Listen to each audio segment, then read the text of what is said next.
হিংসা থাকে, বাট কোন পর্যায়ে মানুষ হিংসা করে? কারোর সাথে তোরা মিলা থাকতে পারছ, কারোর সাথে না। যেখানে যা সেখানে তোদের সমস্যা কেন ভাই? সবাই যদি খারাপ হয় তাহলে তোরা খালি ভালো আর সবাই খারাপ দুনিয়ার? ওই আপুর পেজ পুরো ধ্বংস করে দিছে। ওই আপু তো এখন অনেক কান্নাকাটি করতেছে। ওই আপু এখন আমাদের সাথে যোগাযোগ করছে, আমাদের পেজ নাই দেখে আমরা যোগাযোগ করছি আপুর সাথে।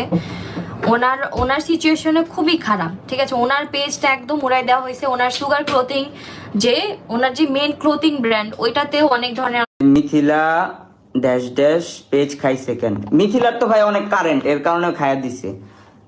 যা আমি তো আমার শুরুতেই তো আইসা বলছি যে প্রমাণ দেখাইতে বলেন, তারপর হচ্ছে যে আপনারা হচ্ছে যে কথা বলেন। আপনারাও তো দেখে ওদের মতো ব্রেনলেস হয়ে গেছেন, যে প্রমাণ ছাড়া আইসা ঠক ফর করতেছেন। আবার আরেকটা কথা বলছে আমি নাকি টাকা দিয়ে ফুটানি দেখাই। কবে আমি কোন জায়গায় আমি টাকা দিয়ে ফুটানি দেখাইছি?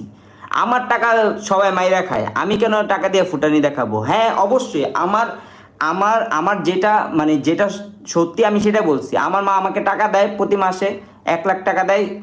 সেখান থেকে আমার যা মন চায় আমি তা খরচ করি, যা মন চায় তা আমি ভাঙা উড়াই। এটা হচ্ছে আমার মার কথা, যে তো যখন যেটা লাগবে তখন সেটাই করতে আমাকে। তা আমি এখানে ফুটানি করার কি আছে? আমাকে দিয়েছে, আমি খরচ করছি। আবার আরেকটা কথা বলছে আমি নাকি টাকা দেখলে সবাই বদলা যায়, কিছু কিছু মানুষ বাদে সবাই বদলা যায়।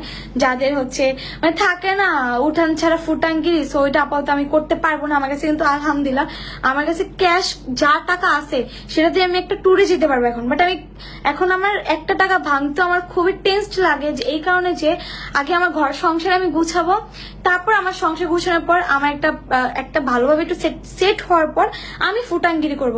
বাট আমি এখন আমার তো হাজবেন্ডের টাকা দেখে, গাড়ি দেখে, বাড়ি দেখে, ইউটিউবের নাম্বার 4 দেখে তো আমি আর বিয়ে করি নি। যার কারণে আমার ফুটাঙ্গিরিটা আমার মানায় না, আর আমি ফুটাঙ্গি করতে এখন পারবো না। টাকা থাকলেও ফুটাঙ্গির এখন করতে পারবো না, কারণ আমার মাথায় এখন একটাই সেট আপ আছে। হয়তো আমার এজ কম, বাট আমার মেন্টালিটি দিক দিয়ে আমি একটু বেশি চিন্তা করি যে আমার অ্যাটলিস্ট সংসার লাইফটা যাতে আমার একটু ভালো থাকে, আমি যাতে আমার সংসার নিয়ে আমি হ্যাপিলি কাটাইতে পারি।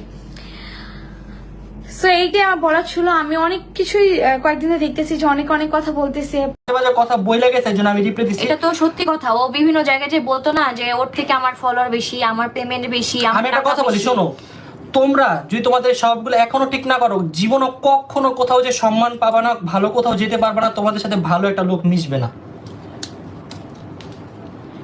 মানুষের ক্ষতি করা বাদ দাও, তাহলে জীবন উন্নত হইতে পারবে না। সবার উন্নত হয় আর তোমাদের ডাউনফল হয়।